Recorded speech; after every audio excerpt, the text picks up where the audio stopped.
শুভ সন্ধ্যা বন্ধুরা, সবাই কেমন আছো? রাধে রাধে। আজকে আমাদের বাঁধাকপির বড়া করেছিলাম, বড়া করে ঝোল করেছিলাম।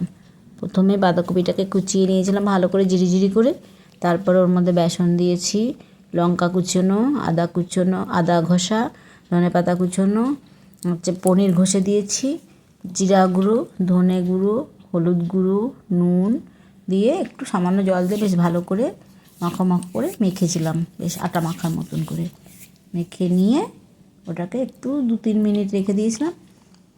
দিয়ে ওটাকে সুন্দর করে একটা বড়ার মতন করেছিলাম, ভালো করে বেশ লাল লাল করে বড়ার মতো করে সেইটা আলু ঝোল, আলু মটরশুঁটি দিয়ে একটা তরকারি করেছিলাম ঝোল ঝোল, ওর মধ্যে বড়াটাও দিয়েছিলাম, দিয়ে সুন্দর করে করেছিলাম বাঁধাকপি বড়া করে ঝোল মাখা মাখা আর কি, ঝোলও বেশি না আবার শুকনো। খেতে খুব সুন্দর লাগলো। তোমরাও করে খেয়ে দেখবে, ভালো লাগবে। আর কেমন হয়েছে একটু কমেন্ট করে জানাবে।